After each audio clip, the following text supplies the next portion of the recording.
Thank you so much for attending. I'm Christopher Herring. I'm the Executive Director of Global Chamber San Antonio. And today we are celebrating International Women's Day. And we are just so happy to have completed our first.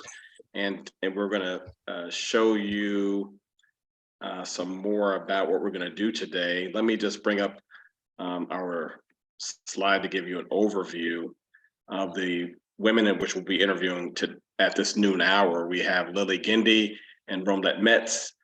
These are board members of Global Chamber San Antonio. They're worker bees in the community of San Antonio, and we're going to know more about them today as we push through the celebration of International Women's Day. At the 1 o'clock hour, you'll meet OBGYN Dr. Patience Miller. She's awesome. And then we're going to talk to our former board chair, Dominique Liu and Nora, about their lives and their respective industries of financial services and real estate. And then we'll get into really something that's really special. And this is a nonprofit organization that was started by Cheryl Cherry, CEO Girl Power Strong.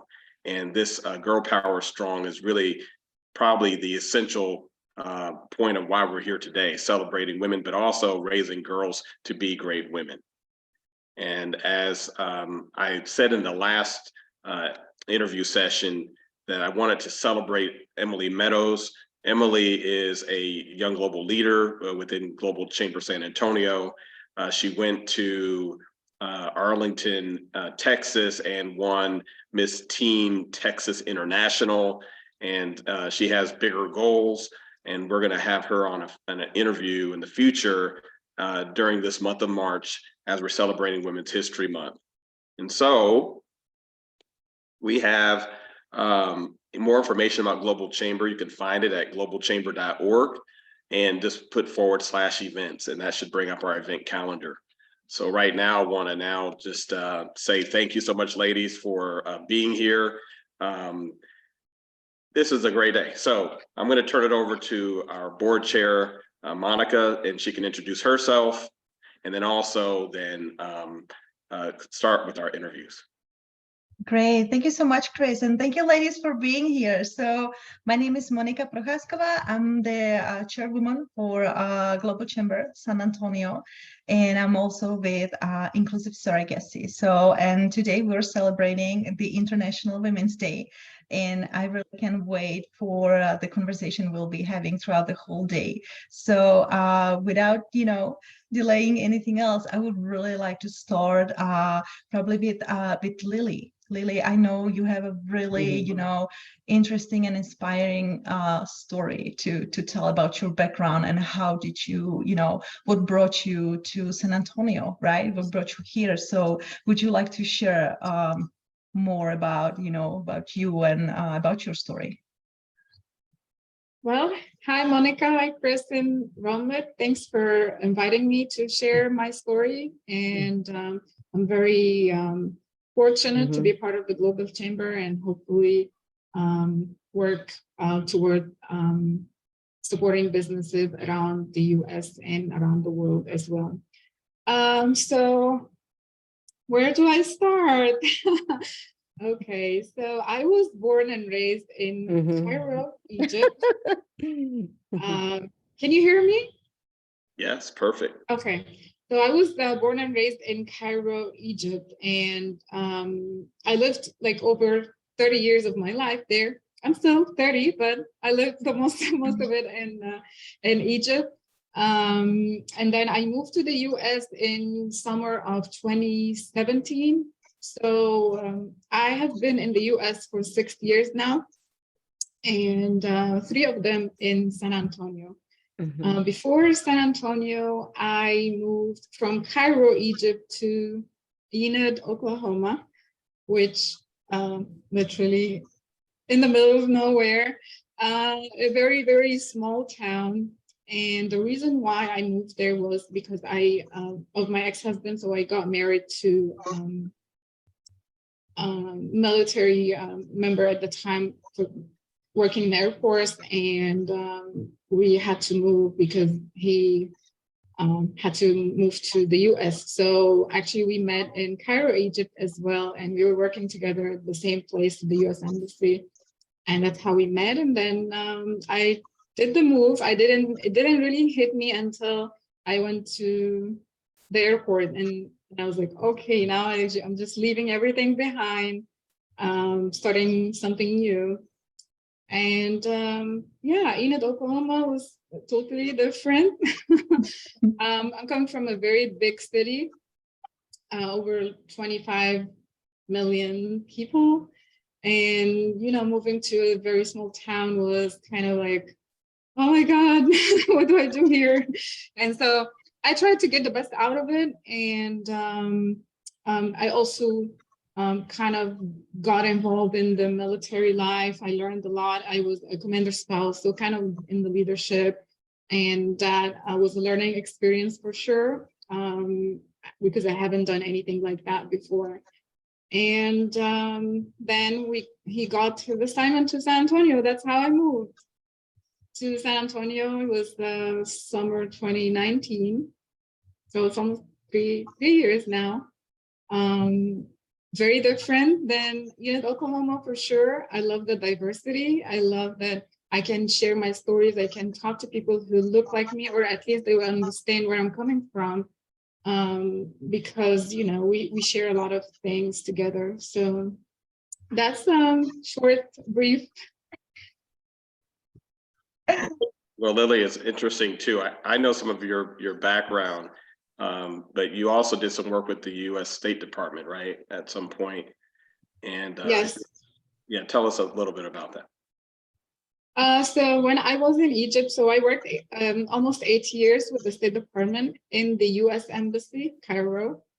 I worked with public affairs department. So what we do is we try to strengthen the relationship between the U.S. and the Egyptians, and mainly through culture exchanges, and that include not just events and bringing people touring from the US to Egypt, but also sending Egyptians on cultural exchange programs to the US, including students and professionals. And that way they connect with people working in the same field or studying the same thing, but also building that kind of relationship one-on-one and citizen diplomacy, as we say.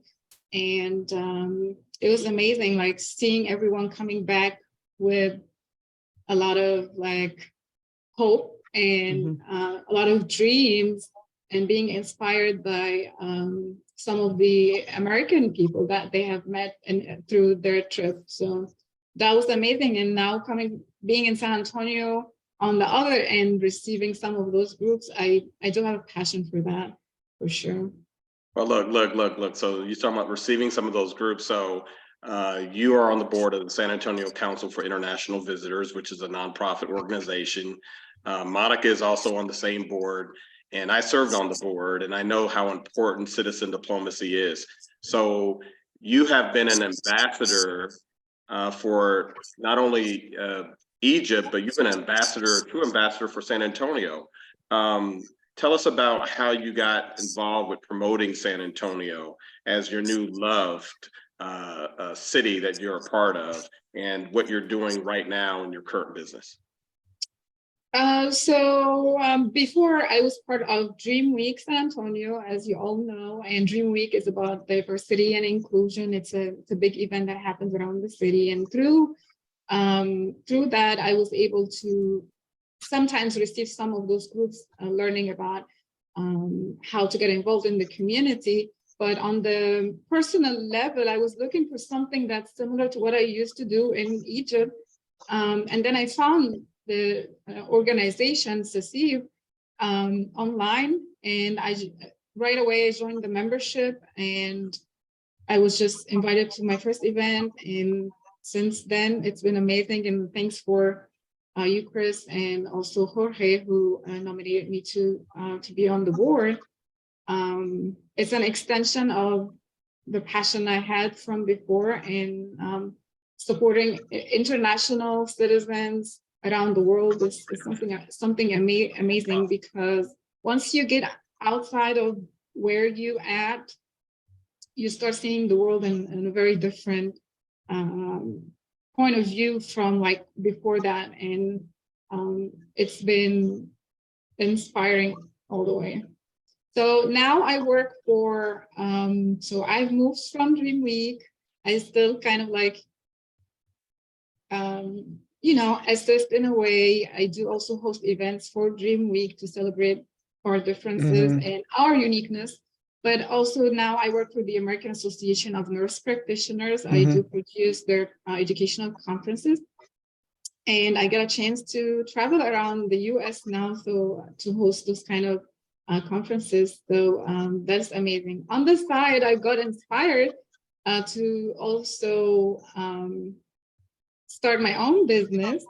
And I have the Lilly agency, which is my small business. I do support the immigrant community, and with especially the Arab Americans, which is my background as well. So it's a big resource for businesses, networking events, and cultural exchange in that way, marketing business, those small businesses, and get their voice out, and also trying not to feel like we are in our own bubble and we don't want to get outside of that. I actually think there's great resources in the community that if we can link the people to the resources, that could end up in an amazing relationship, but also it would help a lot of immigrants flourish, because once they know what's there, they can get benefit of that. So that's what I do on the side, you know, when I have some time. Great. It's really, it's really inspiring, right? To hear about your background, about, you know, coming all the way from Egypt, right? Moving to US and then moving again, right? Within the US, learning about your, you know, personal story, but also your business story. You've been involved with the communities, you've been, you know, you open your own business. So I wanted to ask you about, you know, you've been really involved,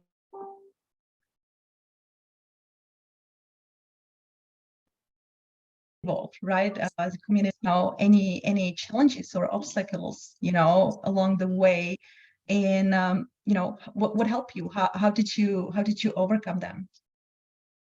Well, actually, that's the reason why I started the Lilly agency, because when I first moved to Enid, Oklahoma, there was nothing that I did not know where to go. I didn't know what to look for. I didn't know a lot of things. And yes, they say Google is your friend, but it was a lot of like Googling, because like I literally did not know anything before moving here. There's a lot of like obstacles that face an immigrant, especially if they did not come when they were younger. Now they're coming when they're a little older.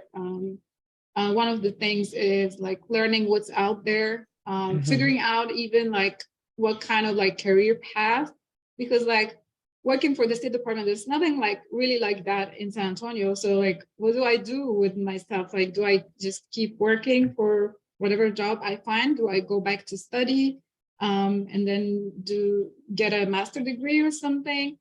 So that's definitely was one, trying to figure out what is my passion, what do I want to what do I want to help the community with? And then the other thing was because I didn't get enough information or enough help when I was in Enid, Oklahoma. I decided, okay, now San Antonio has more people who are from the Arab American background, and they deserve to get to know what's out there. And that was why I decided to get involved in the community and support immigrants and showing them the resources that are available with the city and through the connections that I've made so far.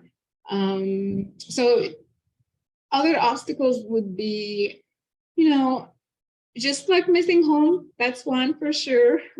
I try to make a trip every now and then, just check on my parents and see my family. I have a younger sister and a younger brother, and they both married. And so I have three nieces, two nieces and one nephew. And so I'm a proud aunt. And it's a challenge because, you know, I can't, even with like technology and talking over the phone or video calls, it's still not the same. But let me say, San Antonio has been really good to me. Like I did get a lot of support when I started, for example, MENA, when I founded MENA, Middle Eastern North African Women of San Antonio, not necessarily women, but my event was more into serving women. I did get a lot of support from different organizations, and also a lot of support from the First Lady of San Antonio. And there was a lot of people excited to join. I have hosted this event 3 years in a row, and it's growing. Last time we got people even from Houston to join us, and it's amazing to see how San Antonio can literally help people merge into the community and not feel, you know, isolated in a way. There is a lot of the obstacles also comes from the culture, with, you know, like trying to get the people to get outside of that. Okay, I need to go eat the food I like and listen to the music I like and just stay in my comfort zone. But trying to push them to get out of that and to introduce themselves to the community and make different connections that could benefit them on the long run. So, hey Lily, I want to thank you for being so open to wanting to share not only your background, but then also you've been doing a special promotion for Global Chamber, which has been World Tour Tuesdays that we have like once a month, and you're taking us around the world. And so through great food. You want to tell us more about what you've learned through that labor of love? So as part of the Global Chamber, I thought it would be really great to do a monthly business networking where we also meet in a different place, try different food or culture. I do have love for food. Like I'm a foodie, like I just love food. And then I love different cultures. And so I thought that could be nice, supporting a restaurant, because Monday and Tuesdays are always like slow in business. So support a small business, but also like get the exposure of a different taste of like different cuisine, different music, different. And so we host that once a month on a Tuesday. So actually I'm excited to make an exclusive announcement. It's not out yet, but Tuesday 21st will be our next one. And we have April and Sierra who's going to join us, and she's going to be giving a little bit of her experience in business, but we're also going to gather over dinner, hopefully different cuisine this time. The flyer will be out hopefully soon. So I'm excited about that one. Specifically, I do support businesses from different backgrounds, and that's why like I feel the Global Chamber is basically doing that and creating those connections in our community. Thank you, Lily. Monica. Yes, so I mean we're celebrating the Women's History Month, right? So and we just heard about, you know, your upcoming events and your inspiration, and you know, we're really here to celebrate, you know, all the accomplishments, right? But also to get, you know, advice or inspiration. So I was wondering, you know, who is your inspiration, or what kind of advice do you have for others? Oh, okay. So there's a lot of advice, like so many things that women need to know. But I would, if I have to keep it really short, I would say you're worth much than what you look like, and that's my own experience. And it's not about my size or my shape, my color, my skin color. it doesn't really matter. I'm more than that. Like I'm everything that I am, that I can bring to the table. And once I do believe in that, nothing else matters. I was told so many times, you're not gonna make it. You're a loser, like literally those words. And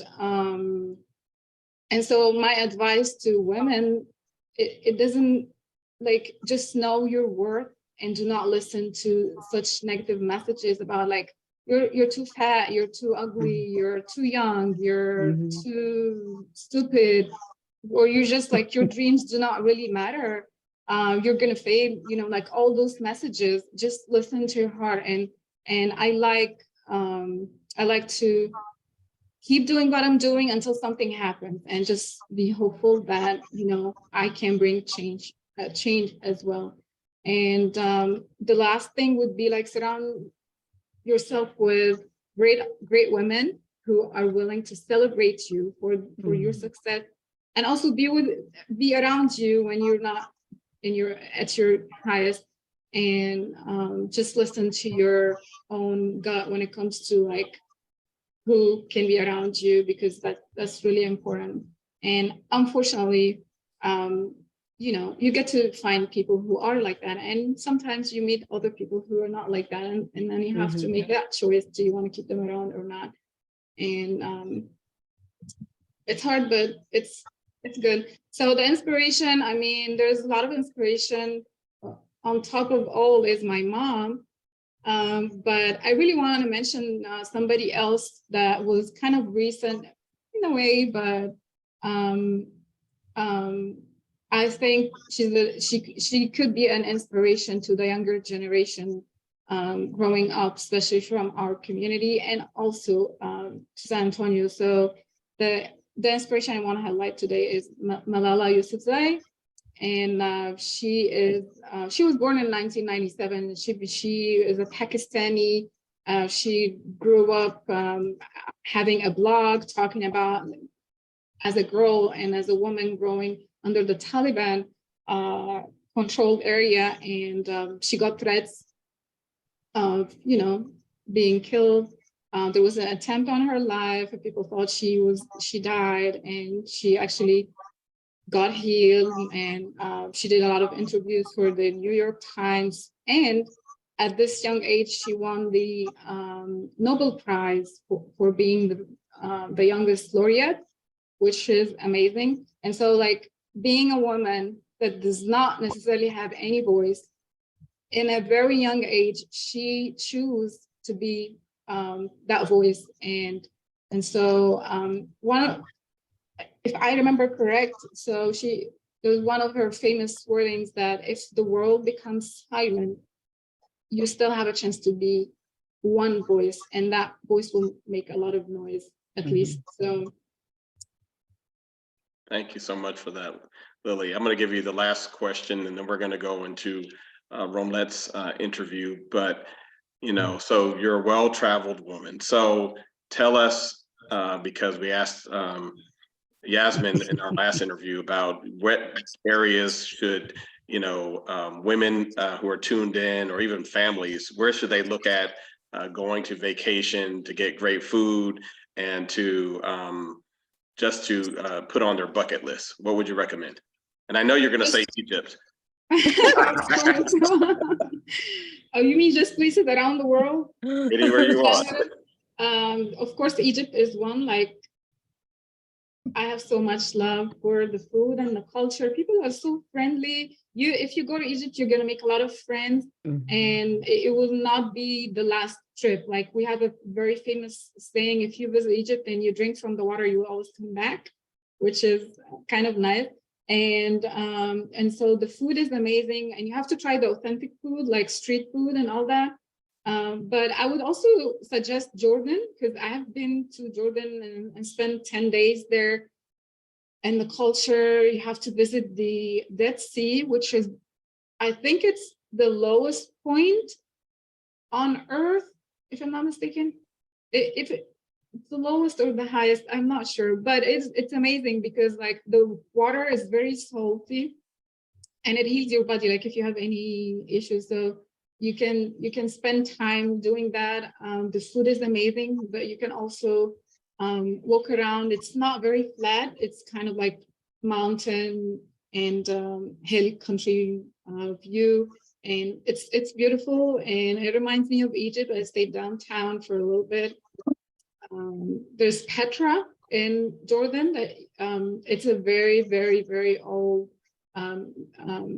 location for people to go visit as a monument, and so there's a lot to do there if you're on that side of the world, of course. I do suggest Cyprus, and any country on the Mediterranean Sea is beautiful. The water is amazing. So if you enjoy beaches, you should try something on the Mediterranean for sure.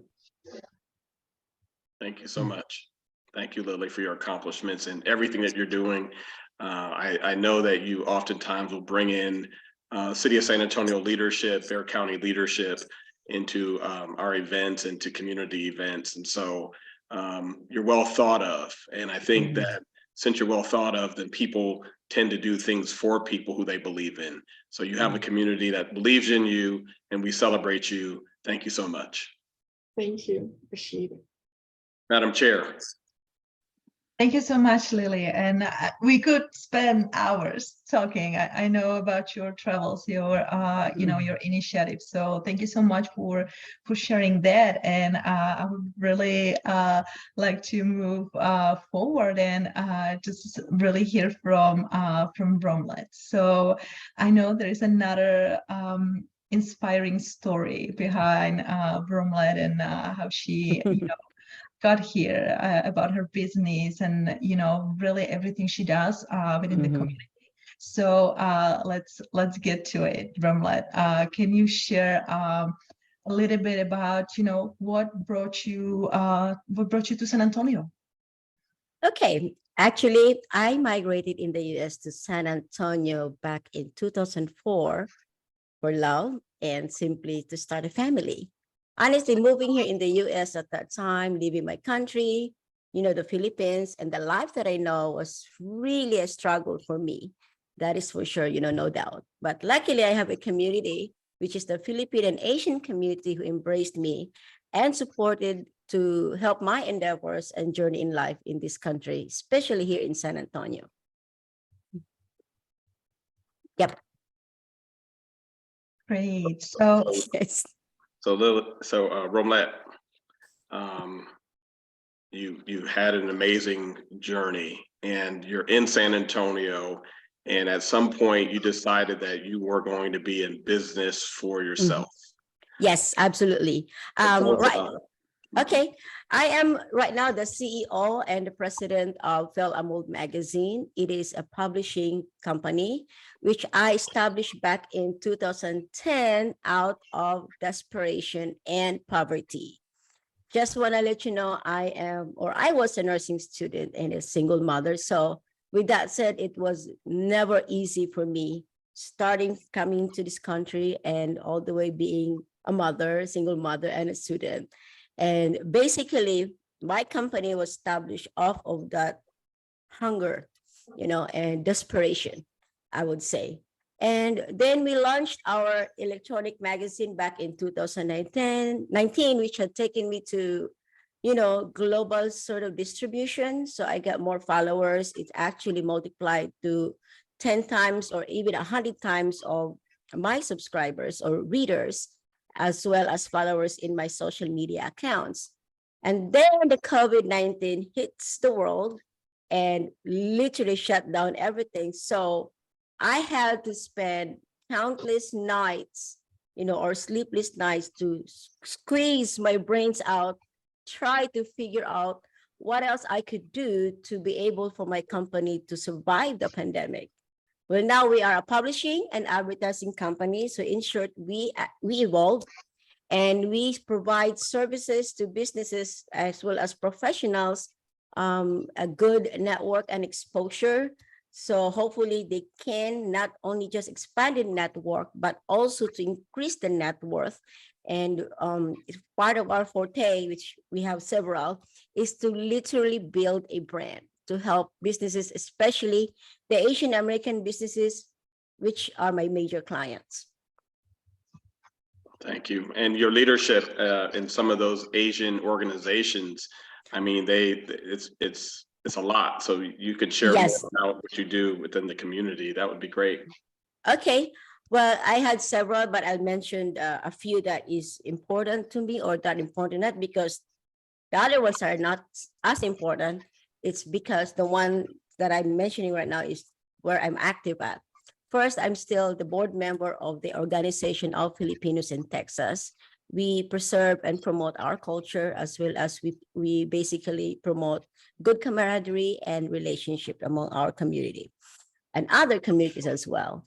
Right now, I am the official publicist of the Alamo Asian American Chamber of Commerce.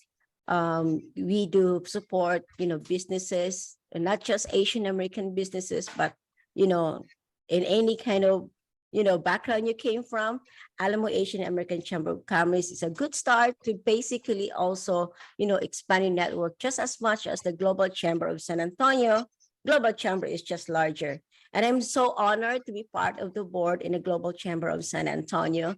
Thank you so much, Christopher Herring, for the opportunity. And this really helped me a lot, the Global Chamber. I just tell you that. I just want to emphasize that. Last but not the least, I am currently a board member of Asian American Alliance of San Antonio. This is my 6th year. So what is that in the organization is we support mainly Asian community, although we are very sociable and supportive to other communities. But right now I'm going to focus on the Asian part. So the Asian American Alliance of San Antonio has 29 member organizations that basically support each other, as well as support the city in business, in politics, in community engagements, and anything that we can do to make the world a better place. Well, Romelette, your work with the Asian American Chamber of Commerce has been remarkable. You guys always do signature events that just bring the best of Asian culture to San Antonio. Always have had very great leadership there. So thank you for what you do there. And again, our relationship is pretty deep because during COVID, I remember you were really trying to reinvent yourself. I'll call you the Madonna of Global Chamber San Antonio. You were trying to figure out how to make that model of your business work. And I'm just proud that you were able to emerge from the death spiral that so many businesses went through, and you held on strong. Well, and, thanks to you. Sorry to interrupt.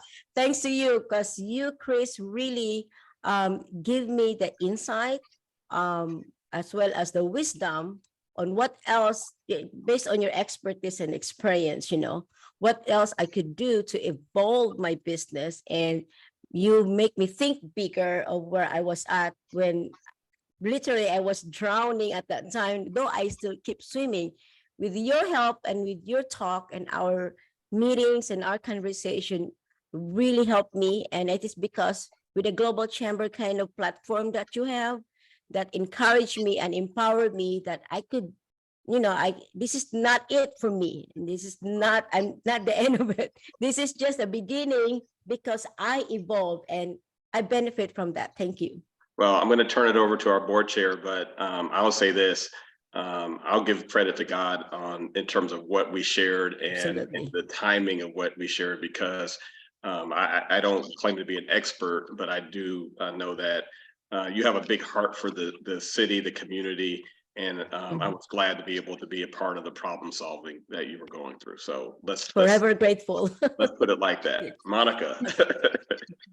Yeah, well, I just need to echo that. And I mean, Romelette, you've been just right now sharing about your, you coming from a different country, coming from the Philippines, arriving here, starting your business, right? And I know we talk about it a little bit, and I really believe that you were born entrepreneur. So with all, you've been doing, at early age, it's really, really powerful to hear, how you've been turning challenges Mhm. into opportunities. So Mhm. maybe there is one, maybe recent challenge or something you would really like to, highlight and see like your incredible skills turning it into an opportunity.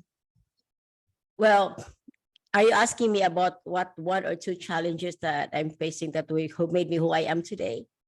Yeah, Because- and who because- and who has been the women inspirations in your life that has helped to push you? Okay, well, there are many challenges, right? But I have one or two that I would like to emphasize. Number one, just being a woman. There is always this belief and stigma even nowadays that women are weaker species.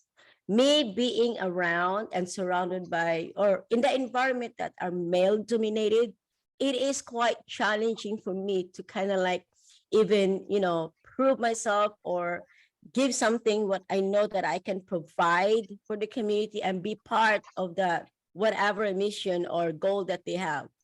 But see, I refuse to accept that I'm a weaker species. As a woman, I know that I have my own strength. I have a lot to offer and what I can do to my family, society, or my country, or even to the world. And the second one is being Asian. I don't want to emphasize that one. Some people think that still, Asian is kind of an inferior kind of community or species as well. But this has been a battle for God knows how many centuries. It's not just Asian, it's like everybody. All right. It's just how the world sort of like played or who's superior, who's inferior. But that's something that we always overcome as people, as leaders, like every single one of us right now, or even people listening to us. Okay. And quite honestly, I am proud being an Asian because I know we are hardworking. We want to excel, stay out of trouble, and we just want to do good. Now, my inspiration as a woman that I would like to celebrate today is Princess Diana.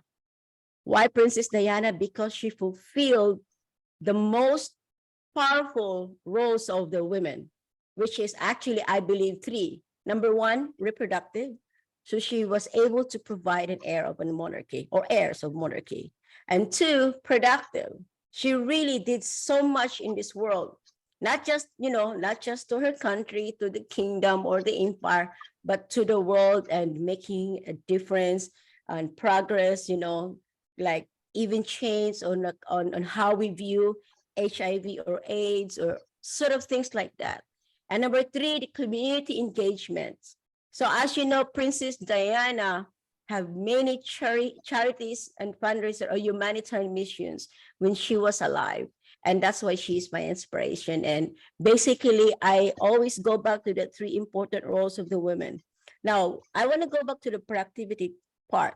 It doesn't mean you don't have a career, you're not productive. You can be the greatest, mother, being, raising like a really good citizens and new members of our society. That's productivity. So it depends on the woman what productivity you want to choose, either business, politics, motherhood. That's really, that's really still amazing, So that's pretty much it. Yes, Princess D. That's very much amazing. Romelette, you're well traveled. Take us around the world. Where should we dine, travel, vacation? Where should we eat? You heard what Lilly said. She kind of set the standard here. So take us around the world from your eyes. Okay, I would say I'm gonna be biased, all right? I'm from the Philippines, so I would say Palawan or El Nido, Philippines. If you haven't seen a paradise-like sort of environment, like clear water or even turquoise water, you can find it in Palawan, Philippines, or even the other beaches in the Philippines. And you should eat this. It's a very remote kind of like hidden paradise. We call it Tacloban City also in the Philippines. I forget the name of the restaurant, but it is located in Dulag, Leyte, Philippines. You find it, if they say you want a seafood that they catch live and they cook it live in front of you. Something like that. Okay, so that's one. Palawan, Philippines, or El Nido, Philippines. I would like to take you all to Austria, particularly where my mom is at.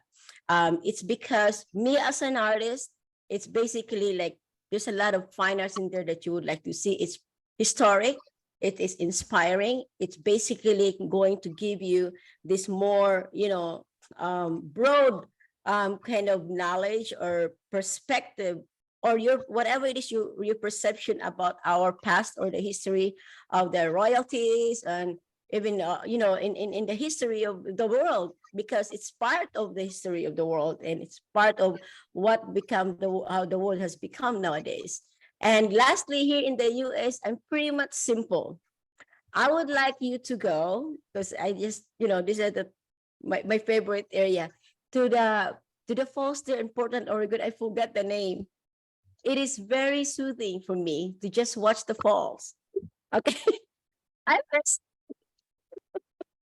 I've been everywhere. I drove at least 27 states across the US. But that waterfall is like in Portland, Oregon, is my favorite of all that I've been. There's something about the water. So that's just me. It's like fluid, but yet powerful. You can't underestimate the power of water. It can be noisy, it can be quiet. So that's why. So that's the artist in me viewing how or where to travel the world. Thank you for that. Thank you for that, especially the Oregon one, because I've yet to see 2 states out of all the United States, Alaska and Oregon. So now I could put that as my on my bucket list once you find out the official name of the location. How about that? Yes, I will definitely. I forgot. Let me see, because it's very popular in there. I've been there for a while. I shouldn't forget the name. There's so many waterfalls in my mind. Okay, waterfalls. I'm gonna search it right now.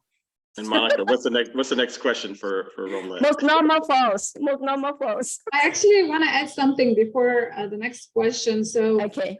I know we're kind of recommending places around the world to see, but that's what I learned, and that was one of the messages of Dream Week. You can venture in your own city, and you don't need to go to Egypt to meet an Egyptian. Exactly. You can just go next door, and you literally can meet an Egyptian. You never know. Like if I walk in the streets, you will never guess that I'm Egyptian until you talk to me. And then there are so many restaurants, there's so many cultural nights and things happening. So just go out and venture and get to know, your neighbor. And that was the best that you can do while you're here until you figure out your travel plans, Yes. Great. Well, staying in San Antonio and connecting it with the Philippines. So maybe Romelette, you have an advice or you have a tip where to go to get some really good Filipino food. Hey, Romelette, and as you answer that, then also tell us about the impact work you did with the new sister city work with the city of San Antonio and Baguio. So, Yes. As you know, that back in 2022, we became official with a friendship city relationship with City of San Antonio and Baguio City, Philippines. So it is going to be, I think, leading towards sister city for both cities.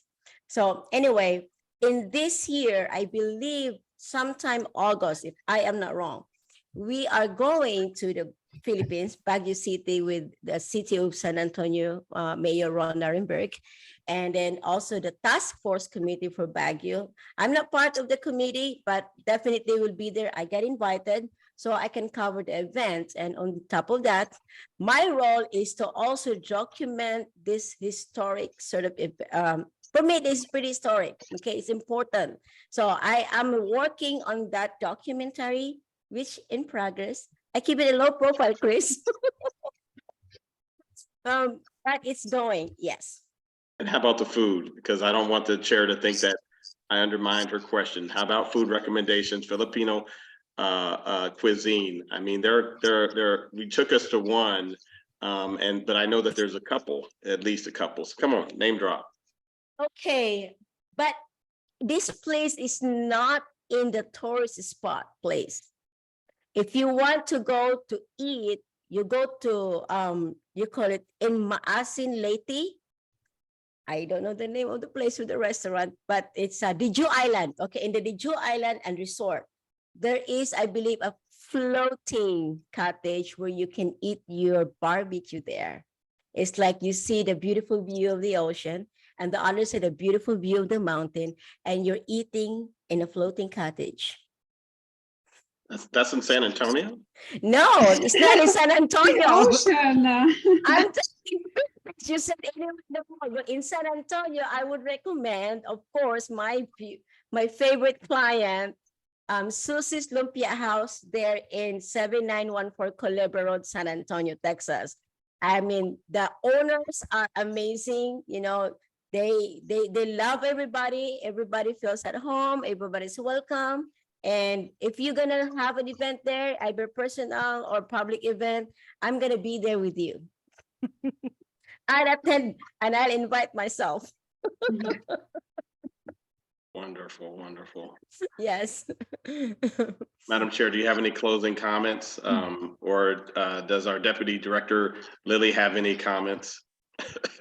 Yes, I would like to say two things very quick. If we have time, I don't know. Do we have time? Yeah. Yes, go ahead. Yeah. Okay, the first thing is, I'm not sure if you can you hear that? No? Not really. Okay, never mind. You hear that? No. No. Probably the Well, audio is not connecting. Anyways, I wanna make something fun. Okay. So I'm gonna stand, I don't know if you can see me, but I'm wearing this. I usually do not wear it, but it's called abaya, which is very traditional women wear from the Arab world. This is the hand. Usually it's a sign for like evil eyes, just stay away, you know. And so I just wanted to show this. And then, sorry. That's And then great. I was trying to get some music to play, but like just to show people like kind of like how we dance. But since it's not playing, I can just show by the hand. So this is how we move our hands like that, and just make a wave. And that's the moving the upper part of it. Wow. Awesome. Thank Wonderful. you. Thank you, Lilly and Romelette, really for taking time from your busy schedules to really be here, share your stories, celebrating the International Women's Day with us. And I know there's so much that you could share about your all initiatives. I know you've been Yes. Thank you. I do have a message for the women out there. Okay, go ahead. Closing. Okay. So it is important for the women to realize your power and strength and to learn to accept as well as to embrace it regardless of what other people may think or tell you.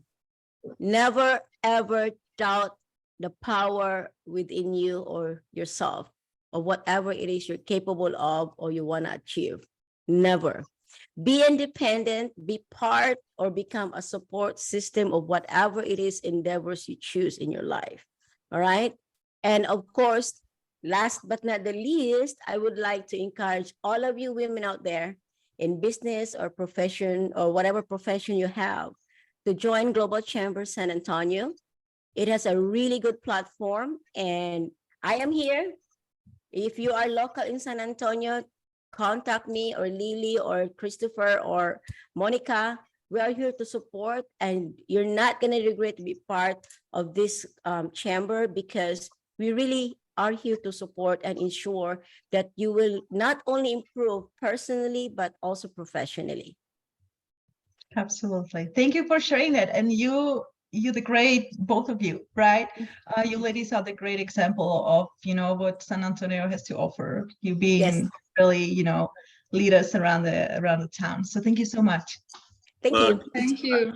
I could have closed better. Thank you so much, ladies. And this is our next interview is with Dr. Patience Miller. She's an OBGYN in San Antonio, also from Democratic Republic of Congo. And we're going to receive some knowledge. I'm sure we're going to talk some health. Women's health is important. And she just has this an amazing story. So thank you all for contributing your time, your effort. You can contribute money too. Anyway, thank you so much. And we're going to sign off of Facebook right now. Hello, mom. Hello, sis. My mom watching from Europe. Say hello to you. And my sister from the International Philippines. Women's Day. Yes. Thank you. Yes. Mhm. And, Thank you so much, Chris and Monica. have a great day. Bye, ladies. See you around. Bye.